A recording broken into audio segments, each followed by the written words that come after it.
Friday afternoon live with me, Terry, till 3 o'clock. That's the Housemartins there. They were a huge massive part of my life, but a big part of a lot of people's life in the 80s.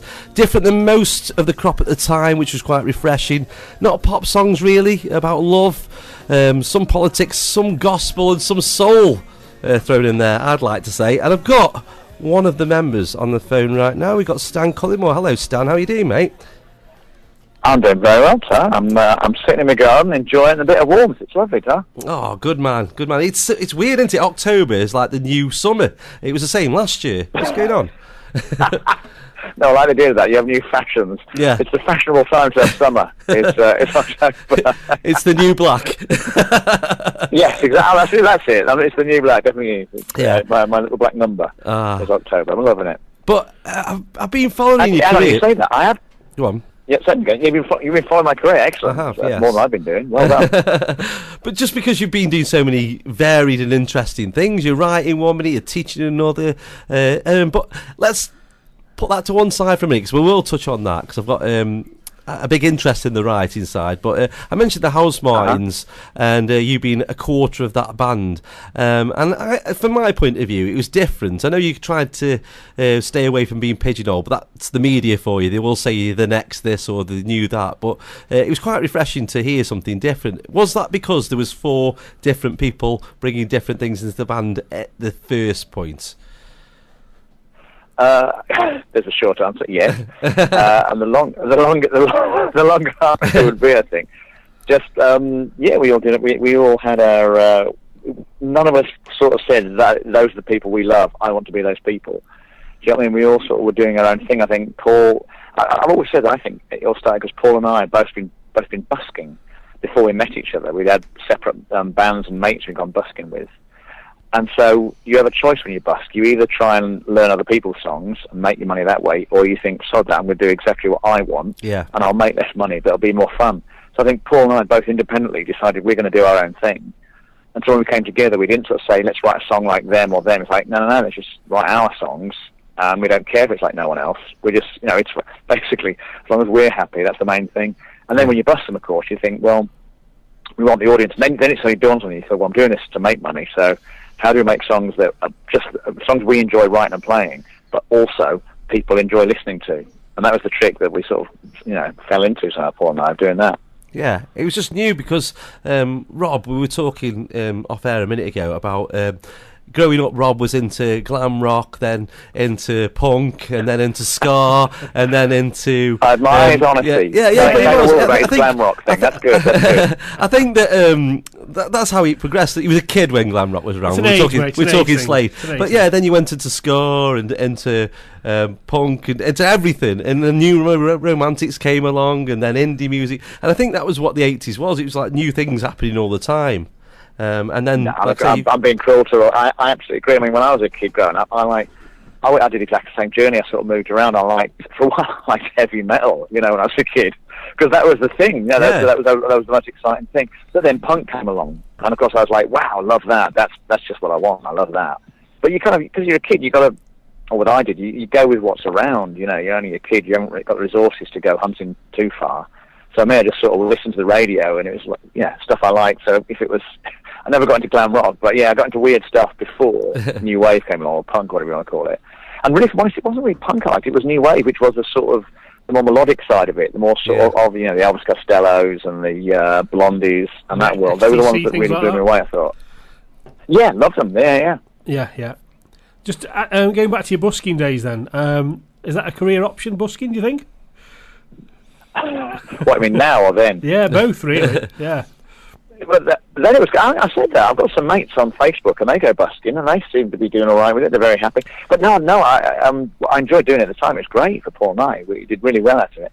But now I think the thing now, that again I've got mates who do it, who are my age, is they go around doing house gigs for people. It's brilliant. Yeah. They literally go and book. They're booked to play someone's front room. They get 20 or 30 people in as an audience. They have a lovely gig, get fed by the hosts, get paid a bit of pocket money, and go on to the next place the next night. A guy called Henry Priestman from the Christians, he does it. He has a real blast. He loves it. He has a great time. He's fantastic. Everyone loves it. Loves what he does. So I think that's the future, is house gigs. talking about houses and things like that, did you once tour by stopping in fans' homes? Is that right? Yeah, yeah, Yeah? yeah, we did. Some interesting experiences sat there, on then, floors. Oh yeah, it was a weird thing. We did it for what? We did it for. What was it? I can't remember the exact logic behind it, but it was great fun. Save money on hotel rooms. It got a bit weird at the end. Yeah, when you're on top of the pops, and then the next day you're in someone's house, and they're sort of, "Hey, Dad, look, it's that guy on top of the pops." You think, "Okay, now it's getting a bit weird. I think that's the time to draw a line under this one." But it's really good for a while. It's good fun. Well, good way of meeting people, having a laugh. Oh yeah, certainly. Just in terms of that top of the pops thing, then. I mean, how does that feel now? Because you're obviously in different environments now in terms of, being a former pop star. What sort of strange reactions do you get with that? Well, like you said earlier, I do a bit of teaching. I go around talking to kids about writing songs and poems and stories. And the other day I was in school somewhere, and the teacher was about my age, and he obviously been a fan of the band, so he taught the whole class to sing Caravan of Love. So I was chatting to them for a bit about what I do. And then he said, "Hey, we've got something on the show yet." And it was the most moving thing. These class of, 10-year-olds or something like that, they all sat there at the desk with the really sort of sweet little faces singing, every woman, every man. Just really, really lovely. So I have to say, it's still providing moments of joy. Because they'd watched that and they must have seen us on Top of the Pops. Yeah. I think the teacher had played them YouTube vids of us. It's weird, though, that kids don't know what Top of the Pops is anymore, do they? Because it's something so from the past. It's unfortunate. I'll tell you what's also weird, though, is because I work with little kids, so they're sort of, say, 13 down to 5. They have no... When I say I was a hit single, they look at me like, what? Yeah. And they said, "Well, how many hits did you get? How many hits did you get on YouTube?" And I said, YouTube didn't exist in those. Because, of course, they don't understand the concept of a hit single. No, how many hits, how many plays did you get? How many likes? Yeah. It's like, that wasn't how it worked in those days. I love it. They have no understanding. And in fact, just the other day I was saying to one of them, saying there were only 3 TV channels when I was a kid your age, and they turned off at 11 o'clock at night. And kids just don't get it at all. It makes no sense to them. No, it's a different world. It's a different world. But the Housemartins was only 3 years of your life, wasn't it? Pretty much. It wasn't. Yeah, well, I was a little bit more, maybe 5. But you're actually right. It was not long. It was not a long. I've also done. I did a degree, which I didn't do very well at because I was doing the band. But I did that for 3 years. I did the band for about 4 or 5 years.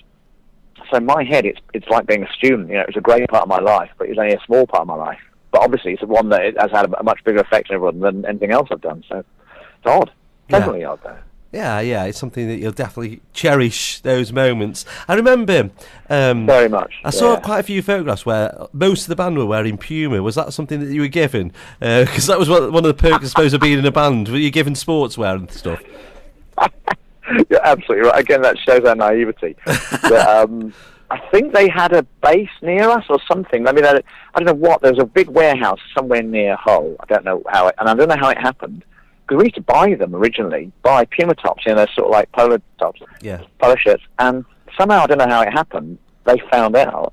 And so they used to say to us, "Well, do you want to come to this warehouse?" And there'd be literally a whole warehouse. And they'd give us like a shopping trolley each.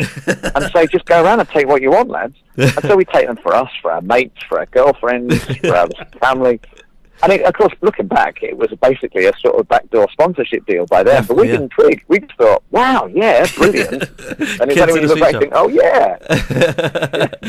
But hey, it worked. I've got to talk about Hull as well because it's the City of Culture this year, and Stoke-on-Trent, where we're from, is on the shortlist for the 2021 City of Culture. We just wondered, as somebody thank you, as somebody who has spent a lot of time in Hull, how important was it for those guys to get it?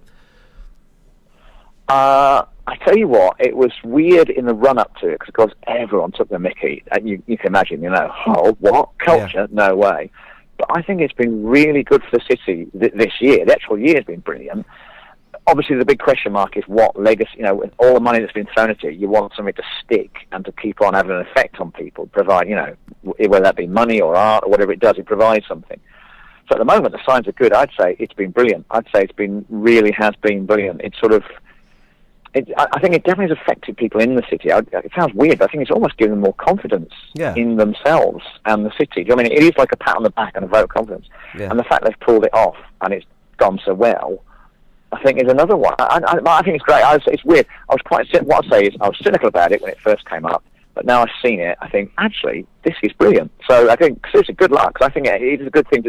It is a good thing to have. Yeah, it's a nice thing to have. Exactly the same cynicism for the people of Stoke. Being in the running in the first instance, a lot of people laughed it off, and now we're in the short list of 5. People thinking this could actually happen. That's right, isn't it, Rob?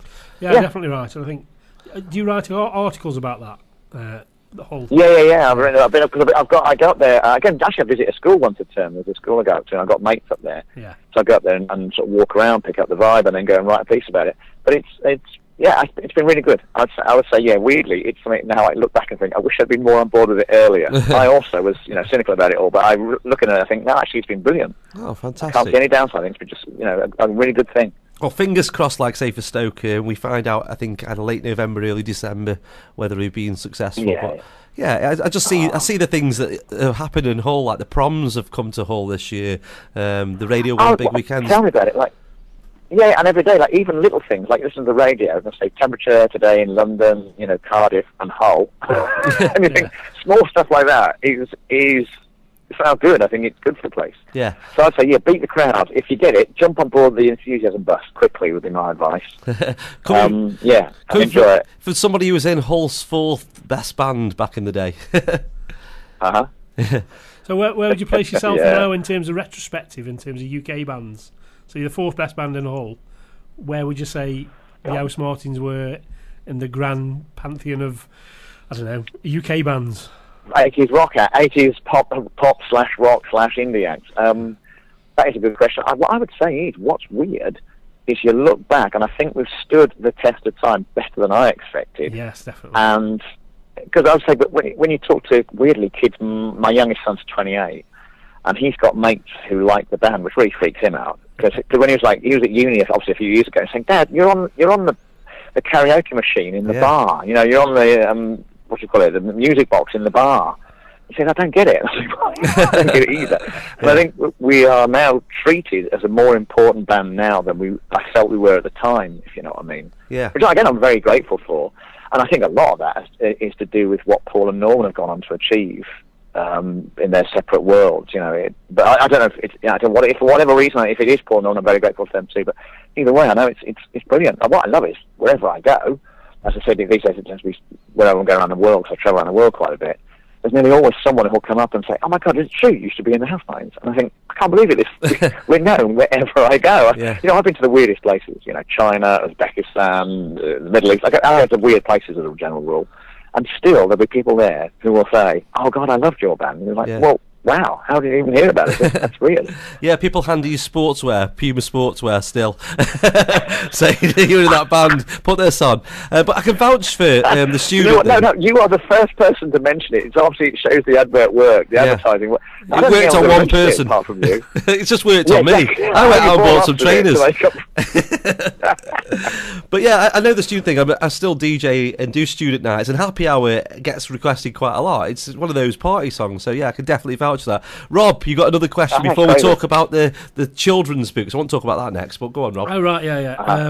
I think you lost the track of it, mate. To be honest, let's go back to your question. Sorry. Okay, let's move back. Yeah, so I've written a children's book this year. It comes out in a couple of months, and it's because I read stories to my little lad. He's 3, and I thought, I could write one of these. I've never written anything in my life, other than, at school and at uni, writing essays and stuff, but I've never written a book. And I thought, this is going to be really difficult. So for research, I just read other children's books. You wrote hundreds of children's books. What got you started? And can you give me any advice? No, you keep on going. You're doing exactly the right thing, because that's exactly how I started. It was telling stories to my littlest. Like you, I'd read loads of kids books. I've got 4 kids, so I'd read loads of stories to the kids. And I thought, well, this looks like fun writing this.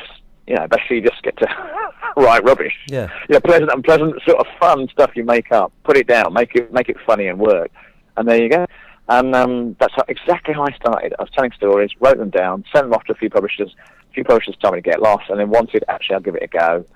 And that first book did well, so she said, "I'll take some more." So she took 12. I did a series of 12 books from my first outing, and they all sort of kicked off from there, really. So I said, just keep on going. It's all a question of keep it on going and don't give up. That's what I'd say. That's but research is the main thing. Yeah, it's just the researcher was reading other books and looking at the layout of how they flowed and how many pages there was and how much animation to text. Absolutely right. Absolutely right. Little boy stuff like that. Well, how many pages in a book that's going to cost £5, let's say? How many pages have I got to play with? How many pictures do I need? How much? All that sort of boring stuff. Word count, word difficulty, reading age, all that sort of technical stuff. You're going to get that sorted out. But once you get that sorted out, then you can just have fun. And this is what I do. I travel the world telling kids exactly this stuff. This is how you write. This is what you do. And it's fun. Well, like I say, I'll send you a copy. Oh, perfect. I'll tell you. That'd be lovely. Because you've got a website where you can purchase your books and find out a little bit more of you. That's where we got in contact. Is there you can't buy things, I don't think. You can't. You go to Amazon. Or maybe you can. You know what? My son set it up. I don't really understand it. But yes, you can get in contact. It's mainly for people who want me to visit their schools, who tend to get in touch with me. That's the main reason I set it up, for that. Because I do like I like visiting schools. It's good fun. Yeah, but you've you could get them on Amazon then, so people can find them on there. I've got one final question, and this is so obvious, but I don't think I've ever heard you answer it. Have you ever been confused for the footballer Stan Cullimore by accident? People thinking they booked you. Oh yeah, totally. Not booking in a place. What I've had, it was taxis. Not now, but back in the day. Say someone would call a taxi for me, a company. And I go downstairs and get in, and the driver like, hang on, you're not in. I'd say, what? And they say, you're not Stan Cullimore. Oh, no, that's the football. And of course, the comment was classically, oh, you're not in, you don't look like you're going to hit anyone. And I was thinking, poor bloke, not poor bloke, he's his own fault he did that. But it was a bit sort of, I'd say, look, I've never hit my wife, or indeed any woman in my life. And I'm definitely not him. But that's sort of come and gone now. But at the time, for a few years, it was taxis. Taxis would always be confused by it. Okay, well, Stan, it's been an absolute pleasure finding out a little bit more about you. Like, people can find your books on Amazon, and we'll continue to enjoy the music. But thank you for spending, a good 10 minutes on the phone with us. That's all right. Well, actually, it's not me you got to thank. It's I'm taking my little granddaughter's off school today because she's ill, so I'm taking her for an exciting walk to the supermarket to buy her some snacks. Oh. So she's been looking at me out the window as if like, come on, Grandad, hurry up. Get off the boring phone. Well, You're welcome. Thanks for having me. It's been lovely. You take care. Have a great day and enjoy the supermarket. Thanks.